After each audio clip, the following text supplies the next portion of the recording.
श्री सीतारामचंद्र भगवान की जय। हम लोगों के लिए बड़े सौभाग्य का विषय है। निर्जला एकादशी अत्यंत सन्निकट है और हम सभी लोग बड़े प्रेम से निर्जला एकादशी को मनाएंगे। इसको निर्जला एकादशी और भीमसेनी एकादशी और कुछ लोग इसको पांडव एकादशी भी कहते हैं। इसके विविध प्रकार के नाम हैं। इस बात में बहुत विवाद हुआ। विवाद क्या, चर्चा परिचर्चा हुई कि भीमसेन एकादशी 17 को मानी जाए अथवा 18 को मानी जाए। एकादशी में विविध प्रकार के शास्त्रीय पक्ष हैं।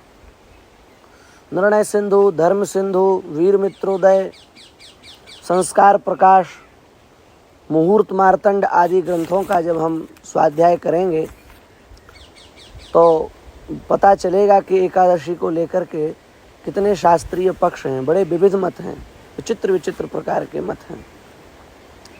फिर भी प्रायः करके सभी विद्वानों ने ऐसा स्वीकार कर लिया है कि 18 तारीख को ही हम सब लोगों को ये निर्जला एकादशी का पवित्र व्रत करना है। इसलिए 17 तारीख को नहीं, 18 तारीख को हम सभी लोग इस पवित्र व्रत को करेंगे। वस्तुतः ये जो भीमसेनी एकादशी है इसका शास्त्रों में बड़ा महत्व है। पद्म पुराण से लेकर के स्कंद पुराण तक इसकी बड़ी महिमा है।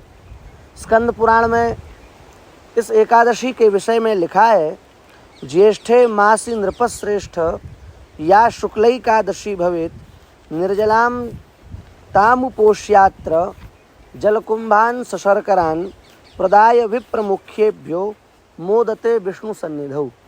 ये जो निर्जला एकादशी है, इस निर्जला एकादशी के दिन यदि विशेष आपको फल चाहिए अथवा भगवान के धाम को प्राप्त करना हो तो उसका एक बड़ा अच्छा साधन है। क्या साधन है? बोले एक सुंदर घट हो, घड़ा हो, उस घट में सुंदर जल भरो और जल भर करके उसमें शर्करा मिलाओ, चीनी मिलाओ और शर्करा मिश्रित जल का किसी बढ़िया शुद्ध पवित्र तपःपूतांतःकरण विचक्षण ब्राह्मण को दान कर दो तो उस दान करने से समस्त पाप राशि नष्ट हो जाएगी और उस दान से भगवान की प्रसन्नता प्राप्त हो जाएगी। तो यदि आप भी चाहते हैं तो भगवान हमसे प्रसन्न हो जाएं, ठाकुर जी की हमें प्रसन्नता प्राप्त हो, तो बढ़िया सुंदर घट में जल भर करके और शर्करा मिला करके, चीनी मिला करके किसी ब्राह्मण को आप दान कर दीजिए। इसका बड़ा अक्षय फल है। पद्म पुराण में भी लिखा है, संवत्सरस्य या मध्ये एकादश्यो भवन्ति तासाम फलमवाप्नोति अत्र में नास्ति संशयः। संवत्सर में, संपूर्ण वर्ष में जितनी भी एकादशी होती हैं उन सभी एकादशियों का फल भीमसेनी एकादशी को रखने से प्राप्त हो जाता है। भीम ने कहा पितामह भीष्म से कि पितामह हम तो व्रत कर नहीं पाते, हमारी जो जठराग्नि है वो अत्यंत तीव्र है, इसलिए हमारे द्वारा तो व्रत संभव नहीं है। इसलिए आप किसी ऐसे व्रत का विधान करें जिस व्रत के विधान से हमें संपूर्ण व्रतों का फल प्राप्त हो जाए। तो पितामह भीष्म ने भीमसेन एकादशी के व्रत के महात्म्य को कहा।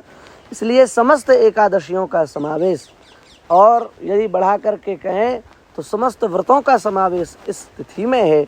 इसलिए आगे कह रहे हैं, किं वा परेण धर्मेण निर्जलैकादशी नृप उपोष्य सम्यक विधिना वैष्णवम पदमाप्नुयात्। अन्य किसी व्रत का कोई प्रयोजन नहीं है, अन्य किसी व्रत को करने की आवश्यकता नहीं है।